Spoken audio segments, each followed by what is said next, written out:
Hello everyone, welcome back. Severed is here, coming back with a new part of Midori ga Kill. Now, where we last left off, good old green-haired boy has defeated, what was his name again? You know, unnamed headhunter Zanko? Yeah, that guy. Yeah, headhunter Zanko.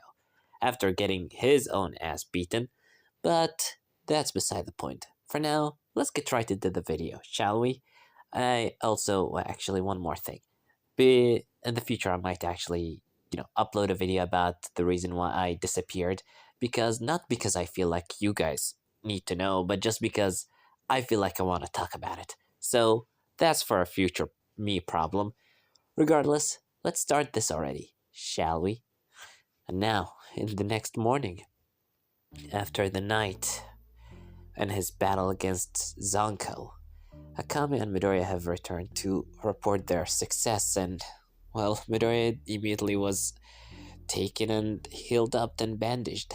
Since he was the most damaged in that battle, Akame barely had a scratch on her, thanks to Midoriya basically pushing Zanko into a state of defeat, and she just came to finish the job. Regardless, after which he comes out of his room. Since they're all about to have their breakfast, they have their little breakfast, they chat a little, but the most important part is they all have a meeting in the hall. As Midoriya stands in front of the boss, Najinda, and everyone is surrounding him. Najinda speaks up saying to Midoriya that good morning and that she's hoping that his injuries are healing up very nicely. And Midoriya thanking her, as always, and she continues speaking up saying, after defeating Headhunter Zanko, the streets of the Imperial capital will be a lot more safer. We also have acquired his Imperial arm, as she's holding it in front of Midoriya, as Midoriya said, yeah, this thing. I remember he called it the Five Sights Spectator, if I remember correctly, right, Akame? As Akame just nods her head, while Najinda continues speaking, saying, that's right. It's an Imperial arm that Zanko used. We still don't quite clearly know what it's capable of, but there is one thing that is certain about it. It is not the Imperial arm that brought you into this world. Sadly, as Miria looks down for a second, well, immediately Leone cheers him up by putting her hand around his shoulder, saying, come on, buddy, cheer up! You managed to beat up one very, very bad guy.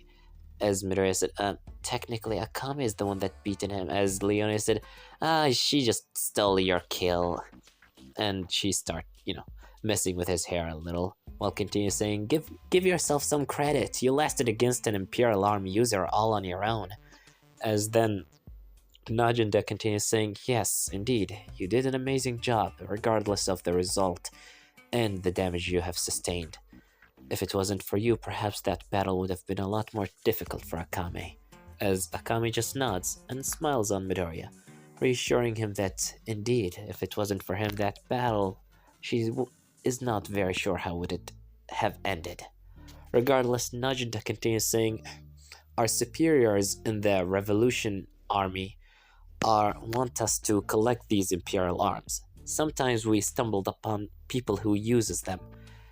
We either take them or destroy them, to ensure they stay out of the hand of of course, the royal capital and the empire.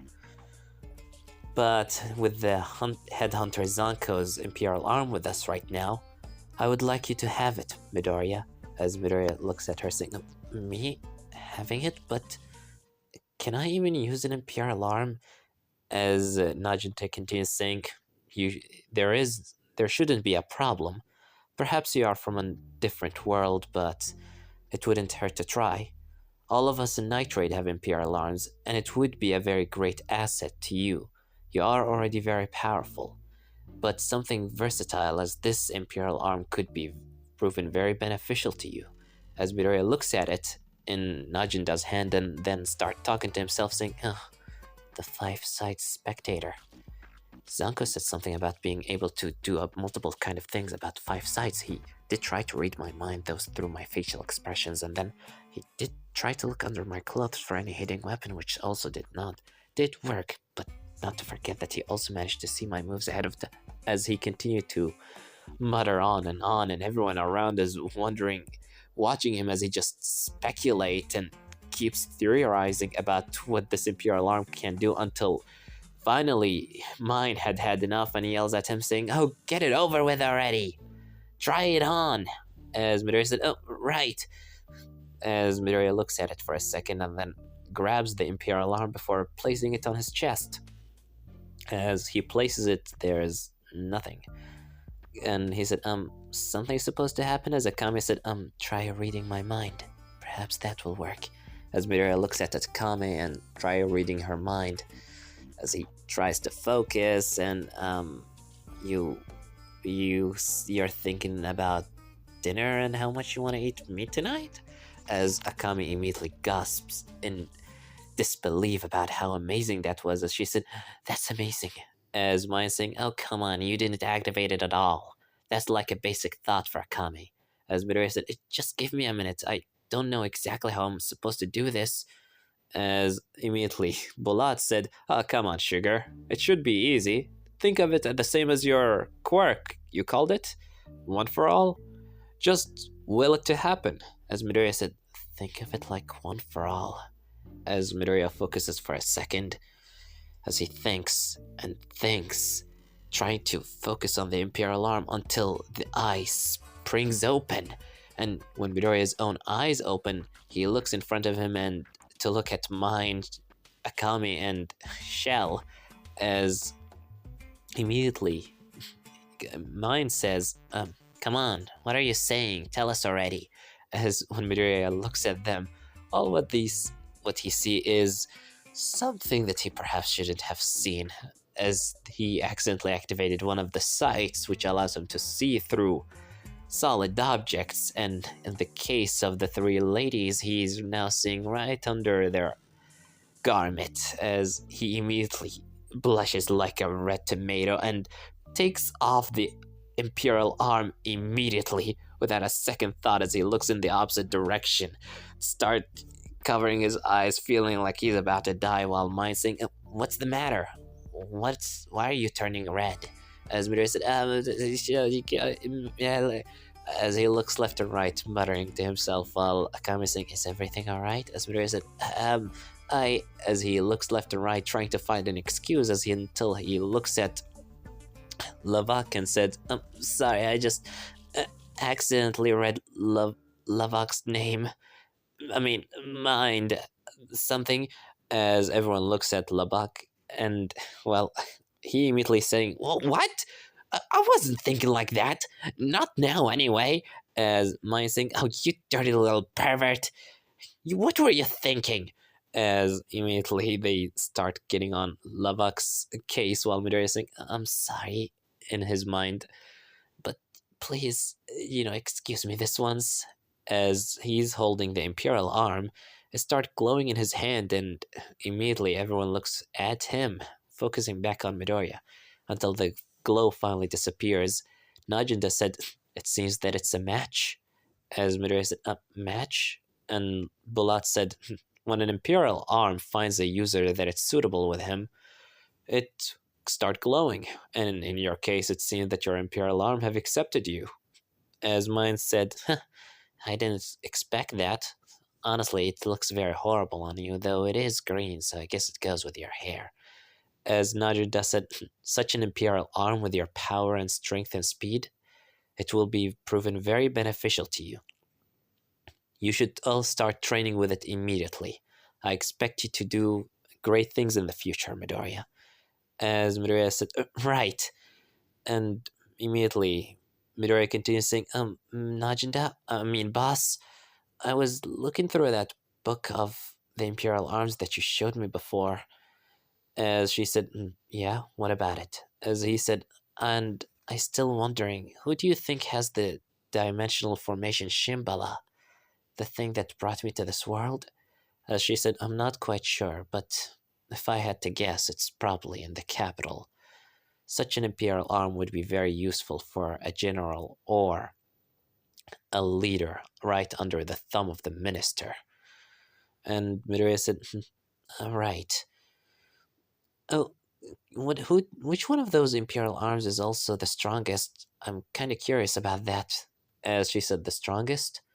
Well, it's heavily rely on the user, but if I had to make a guess, or to give you my own opinion, as Najida puts her hand on the right side of her face with her robotic hand right over her eye patch, as if remembering a memory that is very, very tainted with blood.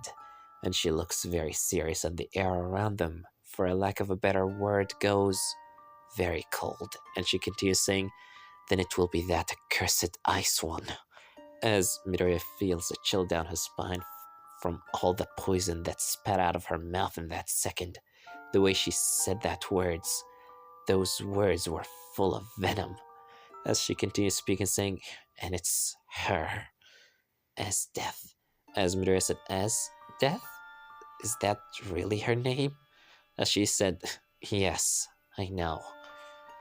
Honestly, it's very fitting. I couldn't think of a better name. Whoever was her parent definitely picked up the right name. She's a general in the imperial capital, a very dangerous woman, with the power to turn mountains and entire regions into ice. She can turn entire battlefields into nothing more than a snowfield, freezing everything in front of her, living and dead.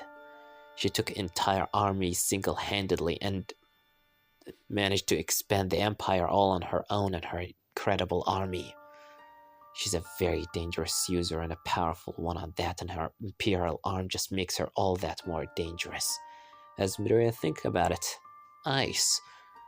The way she describes it reminds him a little of Todoroki, though he never uses it. I wonder if it's the same level as Todoroki or even more powerful of the way that Najinda's describing it. As in the end, Lavak said, but thankfully we won't have to worry about her for a while, since right now she's on the north side of the empire, trying to take over a kingdom. And even her, it will take her at least a year. So we're safe for now, don't worry, you won't have to deal with her. Let's hope you leave before you even met her. Or meet her, as Midoriya said, right. And with that being said, the meeting is over and everyone goes their separate ways, enjoying the rest of their day and training, eating some food, and Midoriya testing with his imperial arm a little.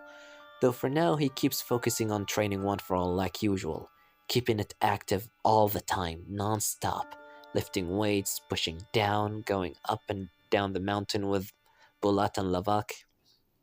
All the good fun that the boys can have. Until the next day, Midoriya goes with Leone down the streets for a little recon about the area. Also, Leone wanted to show him her birthplace, or the streets that she grew up in. And Midoriya walking down the streets with Leone, he start talking, saying, "This is quite the nice place." While he looking left and right, seeing all people looking at Leone talking to her, a child asking her to play with him, an old man asking for one of her back massages, and another guy asking if she would like to drink at his bar on him this time. And everyone just seemed very friendly to her, while Leone said, "Yeah, everyone here loves me. After all, I was born in these places, and I used to work as a, massage and, giving people back massages here." As Midori said, "So you used to do work before this whole, thing? Why did you stop?" As she said, "It's a long story. Don't worry, a little green, cute little head about it." As while they are walking down the street, they hear the sound of people coming from behind, and Midoriya for a second thinks that it's a bunch of her, people that likes her, but then he sees them carrying pitchforks and torches and running at her, demanding money, before she starts running, and Midoriya starts running right after her, while she's saying, "So, how do you like my, hometown?" As Midoriya said, "Yeah, it's certainly lovely." As she said, "Well, make sure that they don't see your face, or you might end up on one of their lists. And let's separate." As she goes in different direction, and Midori said, "Wait, but I don't know the streets." And as immediately she leaves him and Midoriya goes in the opposite direction. Eventually, he managed to lose all of those people, thankfully. And by that time, right now takes a deep breath in an alleyway, looking left and right, saying, well, that was scary. Oh, Leone? Leone! Crap, now how am I supposed to find her? I can barely find my way around town. Maybe I should just wait for the night to fall and then head back to the hideout. But then he hears a sound from behind saying, "Is that a citizen in trouble that I see?" As Midoriya looks behind of him to see a girl that... Oh, wait, uh, Kendo? As... Wait, when the girl comes closer, it's... Well, actually, no. It's not the person he was thinking about. The girl from class 1, class 1B. Kendo, the president of class 1B. Because, well, they do share quite the similar hairstyle and a little bit of that look in their eyes. But Midoriya immediately shakes his head a little, realizing that it's not Kendo. He immediately here's the girl that is very cheerful and very outgoing saying, Seiryu Ubiquitous from the Royal Capital Royal Guards. At your service. How can I help you, citizen? And Midoriya said, Royal Guard? As that brought quite the bad memories. That memory with Ogre. His battle that ended up in his own demise. While Midoriya said, thank you, but I don't need any. As she said, are you lost? You seem like you're very lost. As Midoriya said, oh, no, I was just... But then Midoriya looks into her side to see a dog. Wait, as you remember, in the book about the Imperial Arms, he saw that dog. It is an Imperial Arm. But then Midoriya said, what is that dog? As she said, oh, you must be speaking about Koro. He's my Imperial Arm. As Midoriya said, an Imperial Arm? A dog? And she said, yep, he's amazing. Kuro is the name I gave it to him. As she explained her whole thing and the fact that not all, royal guards have Imperial Arms. She was just the lucky one. As she said, well, for now, come on, let me help you take you back to the main street. As she grabs his hand, which gets Midoriya a little blush, and he starts walking down the street with her. And eventually she led him back into the middle of the street, the main grounds. As she said, well, should be where you were before, right? And Midoriya said, yeah, thanks for the help again, Mrs. Seiryu. As she said, no need to thank me. It's just my duty as a warrior of justice. Now, if you need anything, please just call my name. As she immediately turned around saying, I have to go now. Bye. Come on, Kuro. Let's get you some snacks. As Midoriya sees her running away with Dragon the dog behind of her. And for a second, he could have sworn that he heard her talk about picking up a few death row inmates for the dog to snack on. Probably was his imagination. Regardless, he'll need to report this to Night Raid. A royal guard with of course, an Imperial arm. That could be dangerous and ugly. She seemed like a very nice girl. He would hate to kill someone as nice as her. Well, that's a thought for another time. For now, he eventually managed to get back with Leone and return to the hideout, and Midoriya continued his training for the next day until his new mission comes out with Leone. Him and Leone get prepared for the mission in the middle of the night, going into the red light district in the imperial capital, and to stop a few drug dealers from drugging a lot of ladies, and Midoriya and her jumping on the top of the buildings, making sure to hide their scent and their image, while Leone challenging him to catch up, and, well, Midoriya is trying to catch up, of course. Eventually, with Midoriya's help using his farsight through his imperial arm, being able to see better than even hawks and any other bird creatures, through, seeing to distance almost like kilometers away, he managed to locate the place perfectly, see that the people inside using his insight to see through the walls. As right now, Midoriya and Leone are hiding above the second, above the second ceiling, looking down on a room full of smoke and women, which disgusting smell, and Midoriya just seeing this, just so filthy. Before one of the men, or a few of them, enter the room and start looking at the lady like some sort of livestock. They talk about which one to pick and which one to take, which one to throw away, before one tried to crawl on the leg of the guy that seems to be their main target, begging him for more drugs before a guy just punches her in the face, and Leone gets angry for a second there, saying that that lady, that was her friend. And Midoriya looking at this is just getting sick. Every time he tried to give this world the benefit of the doubt, they throw this at him. Just so disgusting. He almost want to rip this guy's throat out. As Leone said, "Are you gonna hesitate this time?" As Midoriya said, "To hell with that. I'll slaughter them." As Leone said, "That's what I like to hear.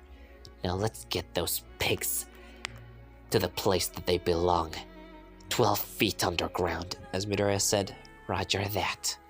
And this one gonna leave it off, guys. Don't forget to like, subscribe. Actually, don't do these. I don't care if you like and subscribe. I already have enough of idiots hang around my channel. What I really care about is if you put a good comment down in the comment section, because those are what I am really here for. Your reactions. As much as I like to always say that your opinion don't matter to me, your reactions is the most thing that matter to me in this whole thing. It's the reason why I'm doing this in the first place. So, unless you give me a good reaction, I won't do this anymore. And yes, that is a threat, so please, with all due respect, put your garbage thought down in my comment section so I can spend whatever little of my lifespan that I have left reading them, on the hope that I might find something interesting that is also entertaining.